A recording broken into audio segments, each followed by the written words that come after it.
Yep, and the podcast, The Saturday Sermon. The Saturday Sermon. Look right here, man. Ladies and gentlemen, boys and girls of all ages, it is time to rise. It is time to stand up and praise the Holy One, the God of college football. Guys, it's another episode of the Saturday Sermon College Football Show. Sorry we didn't have an episode for you last week. We had a surprise birthday party for Nick planned. And guys, I'm back in Collinsville, as you can see by the ketchup bottle behind me. This is our third time recording this episode. It's been a very frustrating, kind of a frustrating run to the finish here. So we are going to give you what you want. We are going to give you a flawless episode. We are going to do an incredible job. We're going to make shit happen. So starting right now, Nick, a quick recap from last week. We had some upsets here. We had Michigan beating Ohio State 13-10. It's the end of the road for Ryan Day at Ohio State. It is definitely the end of the road for Chip Kelly. I don't see him making it past the playoffs. Nick, any thoughts about that game? I mean, the final score was 13-10, and Ohio State looked miserable. I think they're having a coming to Jesus moment this week. They have 3 weeks to let that brew. You're either going to get a fired up Ohio State Buckeyes that goes in, kicks in the door, and takes care of business like they're supposed to, or you're going to see them falter. I think Ryan Day does not have a job unless they win the national title, and that is a crazy thought, but when you spend $32 million on a football team, your ass better win a national title. So that's where we're at with Ryan Day. I think he is toast unless they bring one back home to Columbus. I agree 100%. That's all I got to say He's about been him. on the hot seat all season. He's been on the warm seat all season. He's been on every seat you can be on that's not a normal seat. And I've said it last year, and I'm saying it now. I think he's going to lose his job for losing to Michigan again. Next game we talk about, Miami at Syracuse. Nice little upset. What a great way to get that upset for Kyle McCord. Kyle McCord outdueled Cam Ward this week. Kyle McCord looked like a man among boys out there, but he also did it when his ex-team was over there losing as well. The final score of that game was 42-38 Syracuse. We called this happening all season long. I'm kind of happy it happened because I'm not a fan of the Miami hype. But with that, Cam Ward's a great quarterback still, Nick. I'll give him that. But that shook a lot of stuff in the ACC over there, didn't it?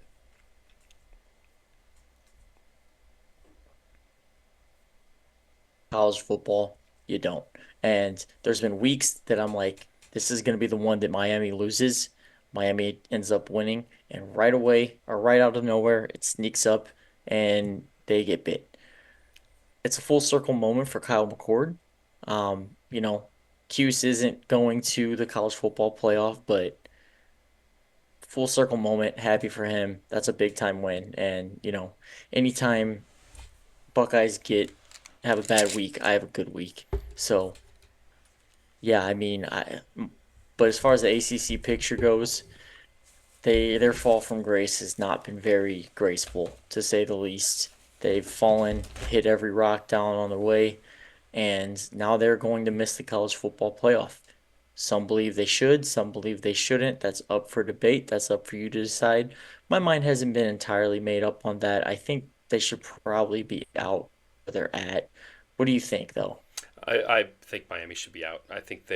Solely off a resume, though. Solely off a resume. I think the way they've played all season long, I think they played with fire all season long. They've won games that they shouldn't have won. They've been in situations that they shouldn't have been in. And I think the only reason why they survived a lot of those situations is because of Cam Ward. I think giving him the Heisman or giving him the nod for the Heisman is more important. They're 7-5. They're 7-5. Yeah, I just think that they're not a good team. They have one player, two players. Restrepo's a really good receiver as well. They have two players that can really play. And, to be honest with you, I think they should be out of the playoffs. There are much better teams that deserve to be there, and most importantly, SMU deserves to be there. So, but next big upset of the day was South Carolina at Clemson. Wasn't really an upset for people who know college. Yeah, for people who know college ball, but it was an upset in the media's eyes. South Carolina beat Clemson 17-14. Both quarterbacks played well. Barn burner. Sellers, man, he ran the ball like he was a first-string running back at an All-American stature. So, I mean, he had 16 rushes, 166 yards, and 2 touchdowns. What a great week. What an awesome win for South Carolina. Just wish they could be in the playoffs, man. Yeah, I I don't think they should get in this year. I truthfully don't. They had a great year, but they are going to be an absolute force Hmm. the next couple seasons, and that's evident. Lenore Sellers ain't going nowhere unless somebody drops a bag. You never know it anymore these days. If that kid could learn, if he could just polish up his throwing, even 5%, watch out. Yep. That kid broke that kid can be Jalen Milroe all over again in the SEC. He Yep. broke he broke 18 tackles against Clemson. He's a man. He's a monster, man. 18 tackles, and mind you, that's a defense that is supposed to be, and they are. They're not supposed to be. I mean, Clemson has a great defense. Hmm. 18 tackles against that defense broken. That He's a is berserk. he's a madman. He's a great quarterback. He's fun to watch, and he looks like a grown man. He looks like he's about 40 years old. But somehow, some way, Dabo's gonna have a clear path right back into the CFP. Ain't that some shit? Well, speaking of CFP, brother, let's get into the college football playoffs. Nick, read the rankings for us right now, and then read the seeding for us. Okay, perfect. So remember, just beforehand, there's a difference because the there's still the college football playoff rankings. They're going to matter for the seeding. Now, the seeding is a little bit different because you have the automatic qualifiers. We'll get into that and explain the difference here. But first off, solely off the rankings, you have number one, Oregon Ducks. They've been there for a while now. Texas at two. Penn State bumps up to three after the colossal failure from the Ohio State Buckeyes. Notre Dame's at four. Georgia's at five. Ohio State is now at six. Hmm. Tennessee is at seven. SMU is at eight. Indiana is at nine. Boise State is at 10. Alabama's at 11. And Miami is at 12. Now, before I hop into the seating, notice I left off Arizona State, Iowa State. They're going to get to play a game to get in. They're just not in the rankings. But that'll matter here now because now I'm going to go into the college football playoff seeding. Now, the top five conference champions will get in. Top five ranked conference champions will get into the college football playoff. Those rankings mattered because the top four get an automatic bye. Okay, so projections right now as they stand, Oregon Ducks would get a first round bye. Texas would get a first round bye. SMU would get a first round bye because they would be the third Highest ranked conference conf champion. highest ranked conference champion. And then Boise State would also get a bye because they'd Yep. be the fourth highest ranked conference champion. Yep. That fifth one will land wherever they are in the rankings. Now, Hmm. it just so happens that the winner of the Big 12 championship, Arizona State or Iowa State, will be they're past 12. They're not ranked 12. Hmm. However, they would get the 12th seed because that's the closest one to their current ranking. Hmm. Now you notice that bumps Miami out. Like we said, despite them sitting at 12, they're going to be out because you have to fit in room for those other conference champions. So that's why the ranking matters and it affects the seeding. When everybody saw that Miami's at 12, we knew that they're out because you have to fit in those conference champs. That's Hmm. not always going to be the case, but more than likely that's going to happen. Yep. Um, man, what I will say though is some intriguing matchups for the first round. If the college football playoff projections land how they are today, you would have the Ohio State Buckeyes hosting the Tennessee Volunteers. This game would be in Columbus. You would have the Penn State Nittany Lions hosting the Arizona State Sun Devils in Happy Valley. You'd have the Georgia Bulldogs hosting the Indiana Hoosiers in Athens, and you'd have the Notre Dame Fighting Irish hosting Alabama in South Bend. That's crazy. Mm-hmm. And I am so ready for it. Can you imagine Tennessee going to Columbus? It's a weird thing that you would never expect to happen. Could you imagine the Arizona State Sun Devils, who are on the West Coast, Yep. having to play in December at Happy Valley, when it's 18 degrees out, snowing, and the stadium is twice the size of Sun Devil Stadium? It's wild. Then you got Indiana Hoosiers, another small market team, going up to face the Georgia Bulldogs in Athens. It's wild. And then lastly, you get Notre Dame hosting Alabama. That's a rematch of about a little over a decade ago Manti Te'o. of Manti. Tables could be turned. I just think the way this thing is playing out is absolutely insane. What are your first thoughts on this? I think the seedings are correct. I think the seeding should stay this way regardless of what happens in the conference championship games.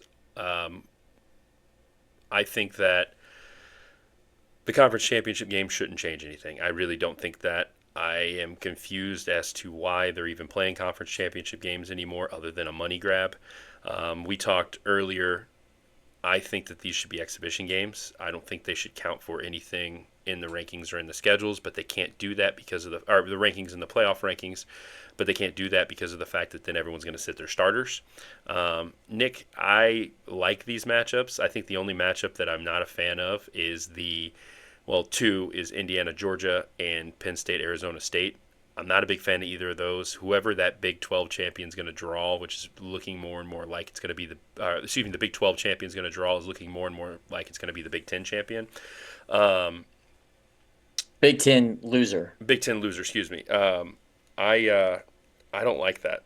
I really don't like that matchup at all. I think that's if Arizona State stays in and they win, I'm riding with Dillingham to the very end, but at the same time, like, that's a one and done. They're going to make it into the playoffs, and they're going to immediately get eliminated. There's no way on God's green earth that, with all the horsepower behind Bo Scatabo,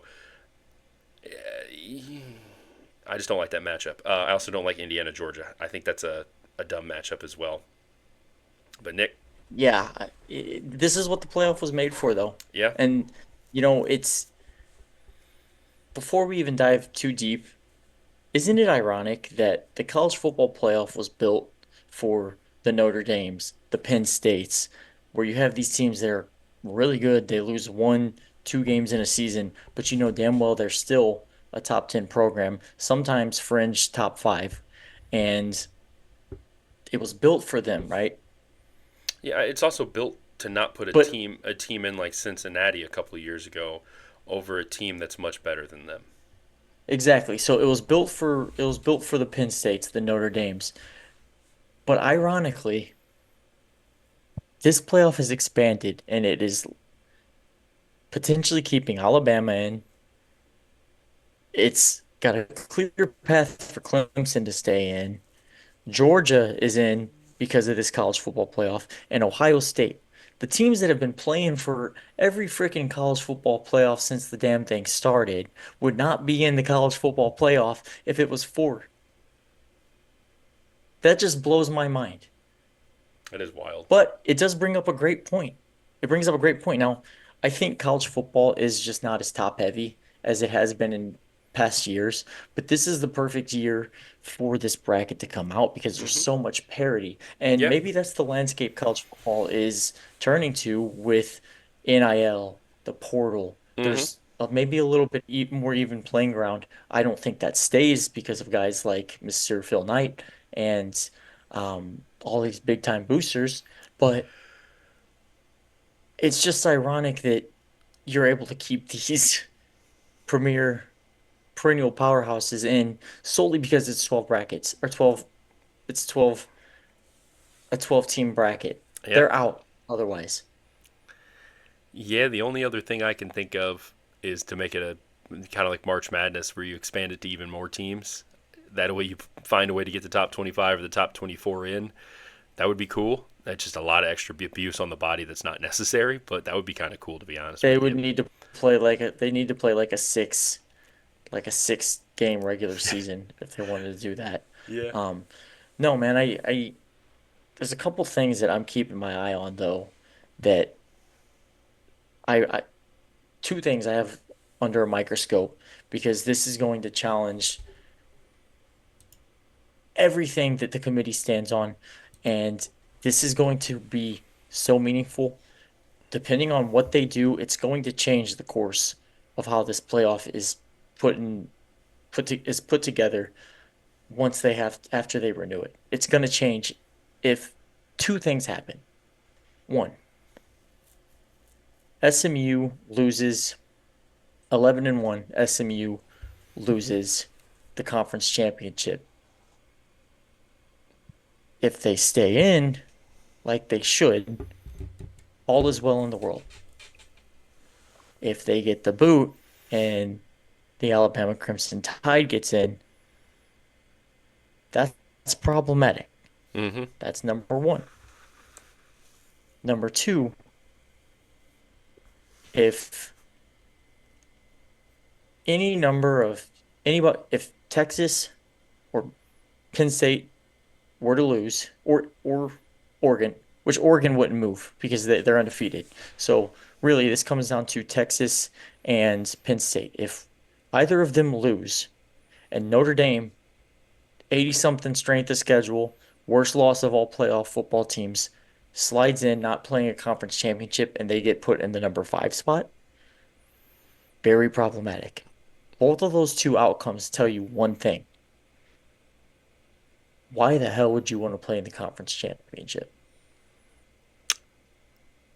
That's what I was saying earlier. I mean, if you either lose 2 games in a tough conference and stay out, or they have to find a way to make this an exhibition or something. They have to find a way to make this game not matter. They're going to have tough decisions after conference championship week. The committee's going to have to come together, and they're going to have to make some really tough decisions and really tough calls. I think the playoff, personally, I think the only seeds that should change is I think that you get the automatic qualifiers, the automatic bids for the first round bye. Those just flip. I think you just flip rankings in that spot or something. I don't know. I don't know what to do with that, man. It's just this is a tricky thing. This is what I've been wondering from the time I learned of what this bracket's going to look like. First thing that came to mind, what do they do with the conference championship? Because that used to matter. Yeah.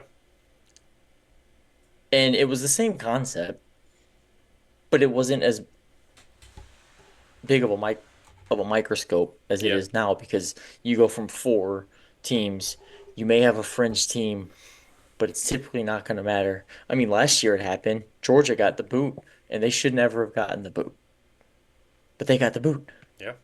You know, now you have 12 teams.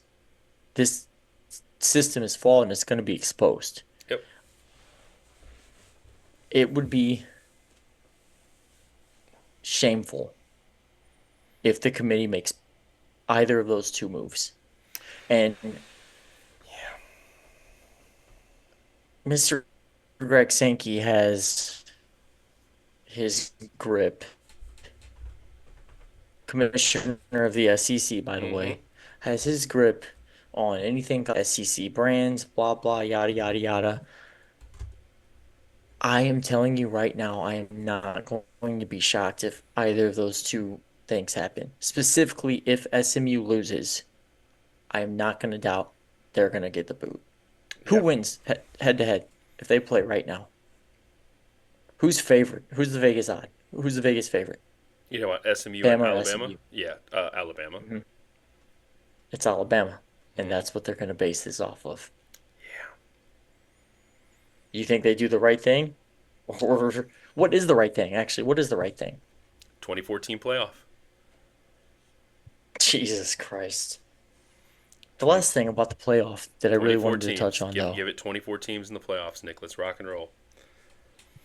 The last thing, it's funny because when you had 4 teams, you always have that fifth or sixth lobby, and like, this is bullshit. I should be in. I personally thought, well, a 12-team playoff resolves that because if you're right on the edge, you shouldn't have an argument anyways. What do we got? We Yep. have three SEC teams lobbying to try to get in, thinking rightfully that they deserve to be in. You have Alabama Crimson Tide, the Ole Miss Rebels, and the South Carolina Gamecocks. Who deserves it more? If any of them were to get in, if any three-loss team gets in, who deserves it more out of those three? Alabama. Why? They've beat Georgia. And if Georgia stays in, I think Alabama still has a nod to be able to stay in. But then you have Ole Miss. I mean, Ole Miss beat Georgia. So, yeah. And then South Carolina, I don't. They don't. Well, here, but here's they don't really here's fit here's into the the crazy. equation as much. But But you know what, in my opinion, makes them still fit into this equation is because they have gotten hot at the right time. yeah, They didn't get throttled by Oklahoma by 21 points in week 11 or week 13, 14, whatever it was. They also didn't play a 6-5, 5-5, whatever the hell Florida was at the time, and get beat past week 10. I personally don't think any. Look, if you lose 25% of your games, I don't care what conference you're in. I think that kind of tells you that you're probably not competing for a national title. Just my personal opinion. When you lose to Kentucky, so Lane Kiffin has been on the socials like a 16-year-old girl, just tweeting his little heart out, arguing about how his team should be getting in. He's fighting with fans, he's tweeting media pundits. Shut up. You know what? You know what's and I'm crashing out a little bit about this and we're not even in a segment, but you know what's so ironic about this? what's that? Lane Kiffin is being the guy that he would make fun of. Yeah, You cannot tell me for 1 second that if Lane Kiffin in this situation was any other coach, that Lane Kiffin would not be quote tweeting him and just blasting him.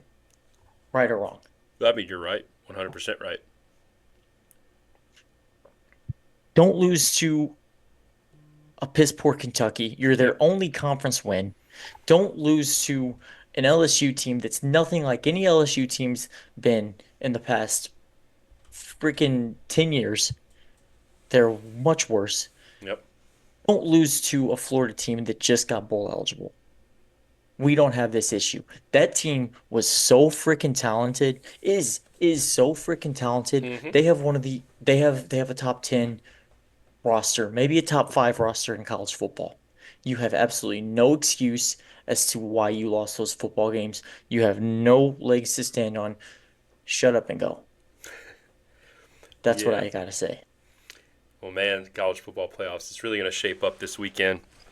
I'm just anxious to see. I mean, maybe we do a reaction or something once the actual official seedings come out and stuff. But there's still rumor that they're going to take the Army Navy Bowl into account as well. I don't. A lot of things would have to go Well, that wrong all for that depends to on happen.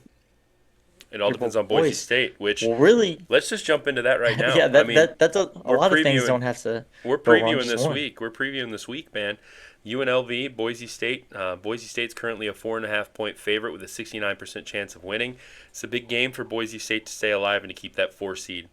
Ashton's going to have a massive game. He's going to have to start off strong. Last time these two teams played, they mitigated him pretty stoutly in the first half. I think your key to success is going to be 3 guys. I think number 1, Ashton Jenny's got to get the ball going in the first half. He's got to get running. He's got to score a touchdown early on, or he's got to control the tempo and control the clock with his abilities on his feet. Number 2, quarterback Maddox Madsen. He's got to play. He's got to play, and he played well last time they played, but he's got to play really well. But I also think their tight end Lautner really has to play really well this game. I think he's a matchup nightmare. I think that if you're going to be stacking the box and if you're going to be bringing pressure to be able to mitigate the run and to slow down the run, you're going to have stuff opening up for the tight end in the middle of the field. It might not be deep shots. It might not be big, gash plays. It might be, nickel and dime to death, but they're going to have to feed him the rock. They're going to have to toss him the ball. They're going to have to get the balls out. But UNLV, their key to success in this game, Nick, they just have to play 4 strong quarters. They played 2 really strong quarters, 2.5 really strong quarters their last game. I think if they play 4 strong quarters, there's a good chance that we don't even see Boise State in the playoffs. I'm gonna be honest with you. I'm a little concerned about Boise State. I haven't made my pick yet. The only thing that is holding me back from, or the only thing that is leaning me towards Boise State still is the fact that Boise State went th- now it's Boise State went through a little bit of a drought. It seemed like they were kind of squeaking by a couple weeks back, if you recall. Yeah, there was multiple games. UNLV is where it really all started. Well, for the most part, there's been times in these games that Ashton Genty has been able to be contained. Contained enough. He's not ever contained, but he's contained. He was contained enough To keep the game close. for Boise State to kind of be in trouble, to keep the game close. Absolutely. Now, I think Maddox leading the charge. Boise State has a couple. The only reason I'm still leaning Boise State, but I am so excited for the Woodard Genty matchup. It's going to You be fun. get round 2, Yep, it's going to be fun. and Woodard was denied round 1. Yep, I just think that UNLV can score in the blink of an eye, yep. and if they come out hot early, it's hard to beat a team twice in a year. It hmm really is hard to beat a team twice in the same season. So this one's a coin flip for me. I'm Yeah, gonna be honest with I'm you. taking Boise I State. think that minus, Yeah, that minus four and a you half. think they Yeah, cover? I'm taking Boise State. I think Boise State's going to come out with a different chip. I think Boise State's going to play really well this game. I think Boise State's going to show that first game was a fluke. I think they're going to come out and they have something to play for, Nick. UNLV has something to play for, but Boise State has 2 things to play for. Ashton Genty comes out and he has to have a game if he's going and it's going to be a lasting impression this game. If he comes out and he rushes for 230 yards and 3 touchdowns or 2 touchdowns with a receiving touchdown or with some receiving yards and a reception, he's going to put himself back up to the top because he has this extra game to be able to stay, to be able to solidify himself as the Heisman.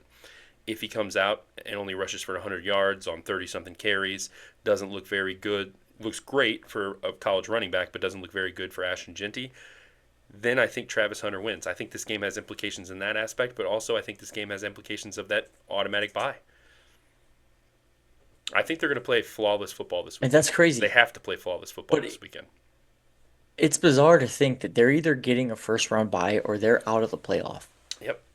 They're not like they're not like these other, they're not like these other first round bye teams. I mean, you could argue potentially SMU if they get screwed, but that would have to be a screw job if that happened. Well, Otherwise, this there's is a still, playoff football game. there is still a strong chance they're not out of the playoffs because you could have, well, I mean, UNLV, depending on how much they jump, well, no, they'd be the conference champion. So actually, no, they would be completely out of the playoffs. That is 100% it because I was going to say Arizona State and the winner Exactly. of the Mountain West would probably flip spots at that point. I would see Arizona State bumping up to that, or Arizona State, Iowa State bumping up to that automatic bye, and the winner of the Mountain West moving to that last seed in the playoffs. So, yeah, man, shit. I just think it's gonna get dicey. hmm I'm this is a Friday night game. You can Yep. bet I'm gonna be tuned in. Um, but hey, to your point of, that Heisman talk, like Mr. Danielson, Coach Danielson says, Heisman contenders play for conference champ or play for championships. So I think Ashton Genty personally has a lot to prove, but I mean, I think he's a team guy. I think they got Yep. bigger goals. I don't know. It's a coin flip to me, but I'm ready to watch that one. Yeah, the next one that I'm ready to watch is Iowa State at Arizona State. Arizona State's currently a 2 point favorite. Iowa State is actually a 55.4% favorite in the match predictor. So you have one thing saying, you have Vegas saying one thing, and you have analytics saying the next. This game could go on to be the game of the week this week. I think these are two tightly contested teams. I think these are two similar teams. If you would have told me earlier in the season Iowa State and Arizona State were going to be equals, I would tell you you're full of shit and you're lying. But that's not the truth, man. I think that I'm rallying behind ASU. I'm rallying behind Dillingham. I think the things that he's doing right now at such a young age. I mean, think about it. We would have been in high school with him. At least I would have been in high school with him. That's wild to think about. The things that he's doing right now at Arizona State is special, especially coming off the Herm Edwards failure. Man, I'm excited for this one. In this game, Nick, I'm picking Arizona State to win. Now, you said if you told me they'd be equals, you'd be shocked. At the beginning of the year, you'd be shocked.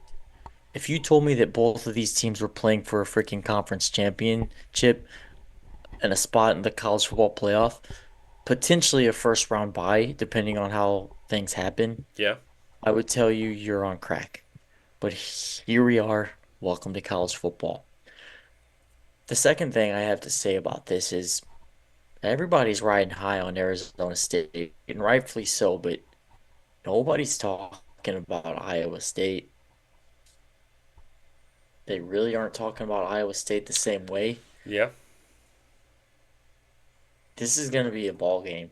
It's going to be a fun one, man. I'm really well this one because you have two teams that I mean again this is a playoff. This Mm-hmm. is a true playoff. That you have the Mountain West. Really, it's not. I mean, it's a playoff for Boise State. Okay, but you have the ACC championship. It's more of a playoff for Clemson. But this one right here, this is a playoff, truthfully, for both teams Yep. because you win and you're in. You Mm-hmm. got a ticket to the dance. Iowa State, they have a receiver who's out right now.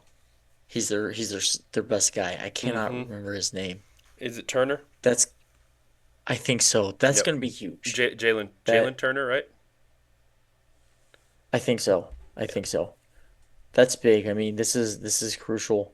I'm leaning Arizona State. I don't necessarily feel totally confident in it, to be honest with you. Or I it's think Jordan Tyson, right? yes, if some with a T, yeah. But I'm gonna go Arizona State here. I don't feel confident about it, but I think that they probably have the edge. They're a little healthier. I think Scadaboo's gonna have himself a game. Mm-hmm. They absolutely need him to have a game. Um, Give me the Sun Devils. Nice. Well, the next one we're going to talk about, this one is another tightly contested matchup. It is the matchup of Clemson and SMU. Nick, I believe right now, and we're going to look at the active lines, that SMU is currently a 2 point favorite in this game.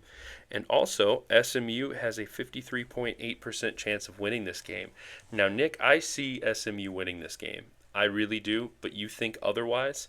I think SMU, as I've mentioned about 10 other episodes of this pod, have really turned the table when they went from Stone to Jennings. They're a completely different team, and they seem to be getting better and better throughout the season. Clemson is one of those teams that's kind of starting to falter off, and that have faltered off and shown flashes of being great, but flashes of being horrible all season long. Nick, I'm taking SMU to win this game. What about you?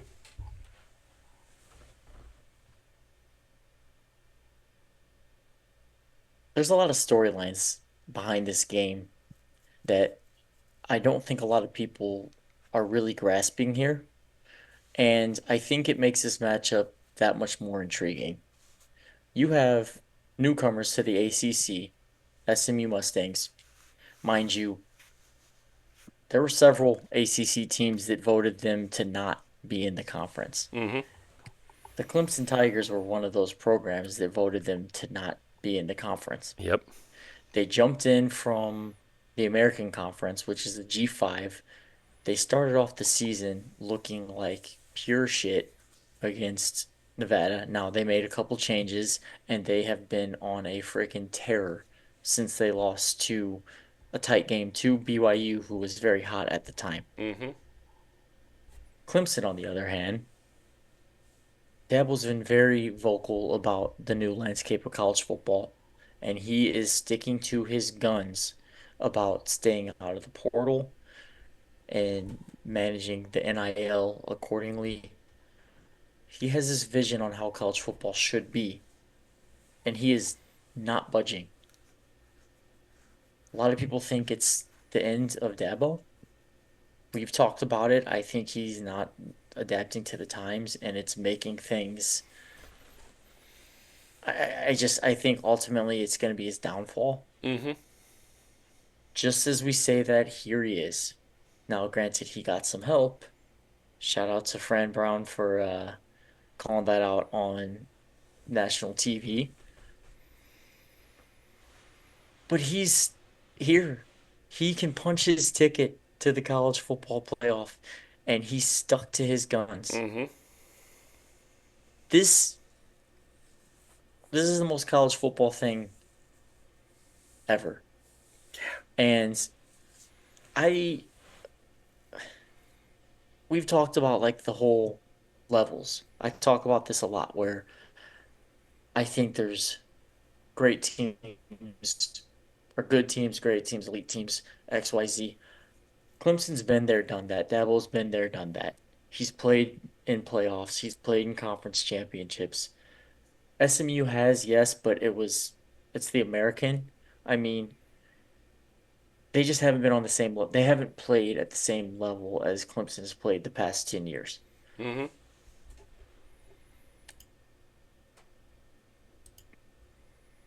You're either going to have LSU, or I'm sorry, Clemson prove that they're still that team that Dabo's way worked, and Dabo's still that coach at this caliber, or you're going to lose as Clemson, and it's going to show, hey, Dabo, this isn't working. I think the storyline alone is excellent for this game. I just have a gut feeling that Clemson is going to find a way to win this football game. And there's really it's college football math. There's no reason to really think other than Dabo's experience in these big time atmospheres. SMU's rolling. My gut tells me to pick Clemson. All right. Well, the last big game we're going to talk about this weekend is Penn State at Oregon for the Big Ten title. Oregon is only. Brother, you're missing a whole other game. What other game am I missing? SEC. Oh, You said the last big game we're gonna talk the last about. big game. See it, Nick. This is the third time we've ripped through this. You I can know tell it. by I my know eyes it. they're starting to get lower and lower. I'm getting exhausted. Yeah, so we have the Big Ten title game though. We have Penn State at Oregon. Oregon is currently a 3.5 point favorite. Matchup predictor literally has it almost as a 50-50. What Oregon does really well on offense, I think Penn State does a great job at mitigating that, and that's attacking through the air. Look for this. I'm calling it right now. Look for this to be a low-scoring, hard-fought chess match that comes down to whoever has the ball last winning. With that in mind, Nick, I am taking Penn State to win this game. I'm taking Penn State to win the Big Ten. And as I said a few weeks ago, I'm taking Penn State to be in the national title game.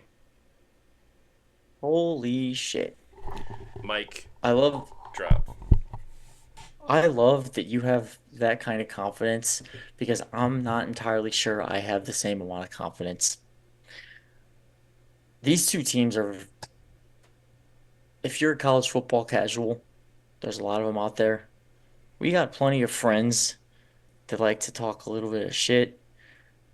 Nobody in the immediate group that talks college ball, but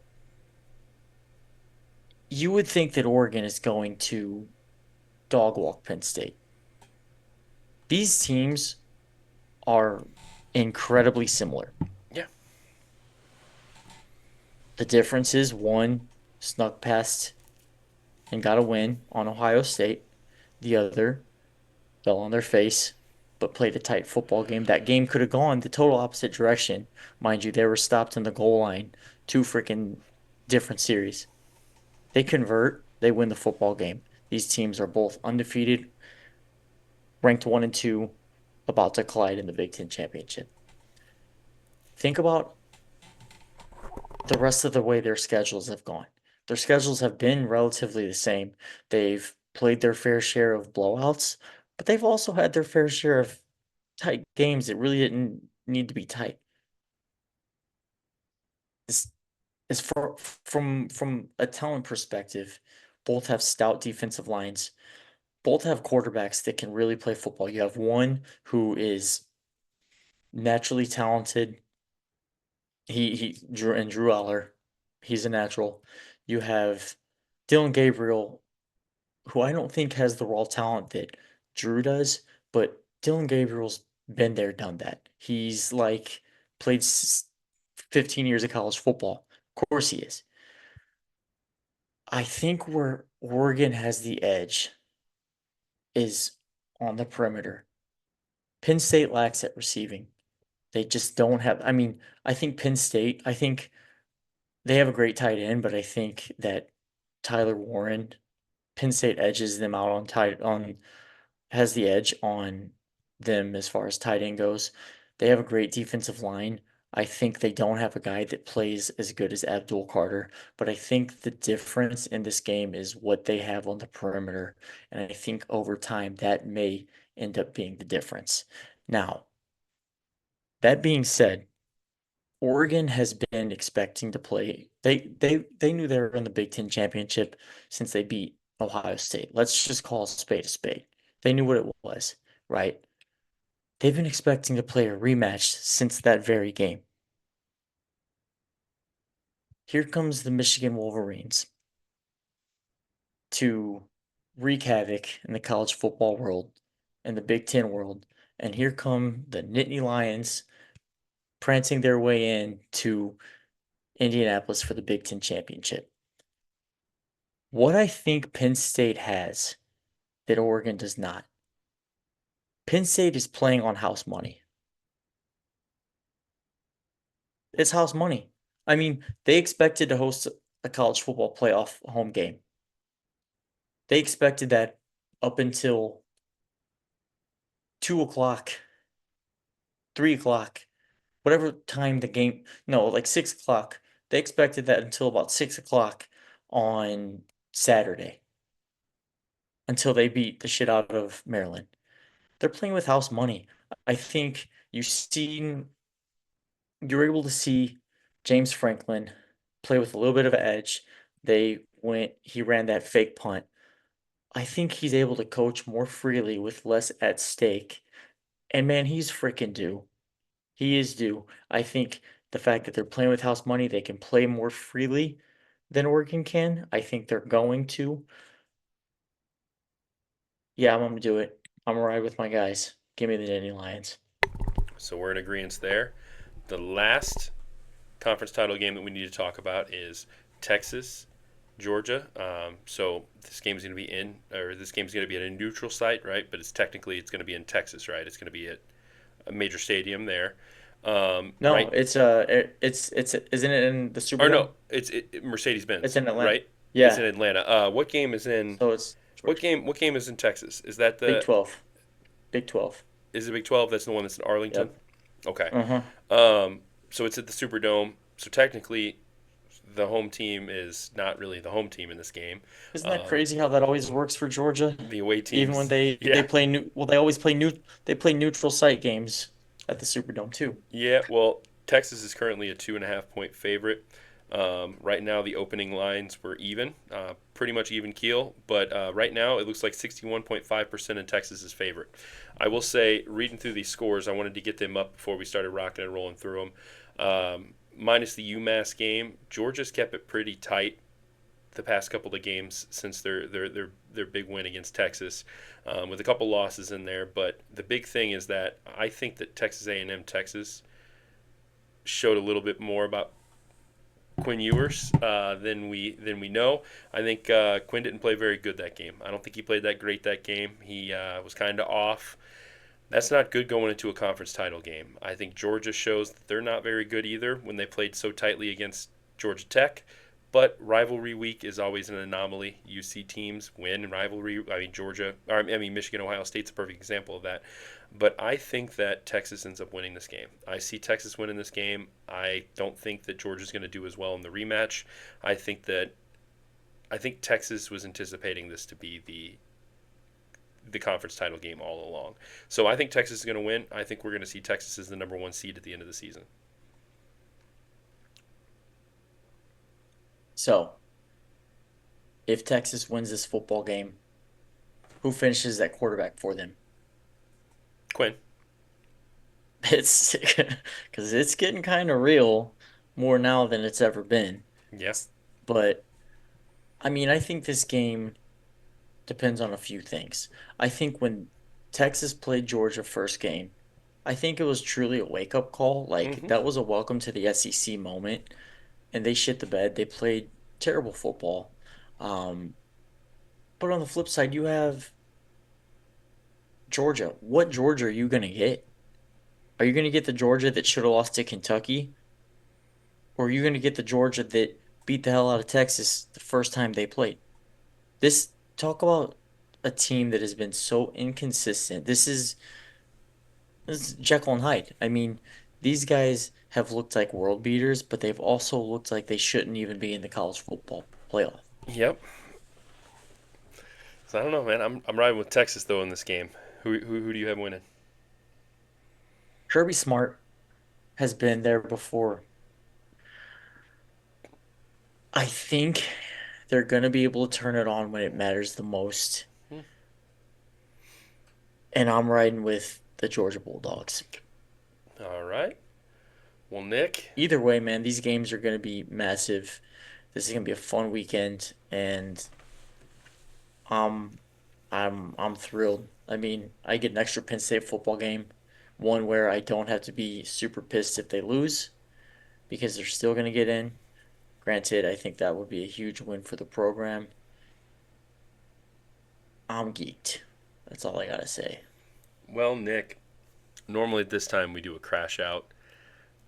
I don't know I about already did you. that. This is the third time through this pod. We've been doing this since about 9 o'clock, give or take. Yeah, I'm yeah. exhausted. It's been a long day. Been a long transition moving home. So let's just skip right ahead to the closing thoughts, Nick. My closing thoughts. I'm excited about this weekend. Super pumped up for the college football, kind of the finale of the regular season. And yeah, I'm looking forward to seeing how everything shapes out when those playoff picks come out next week. Nick, what about you? Yeah. Well, I got a pond in my backyard and I've been throwing rocks at every duck that landed in it since. So before I get like animal control called on me or the HOA gets a little pissed, Saturday needs to come so I can watch the Nittany Lions take care of the ducks for me. So yeah, let's go. All right. Well, this has been another episode of the Saturday Sermon. Remember to keep football holy. We're out.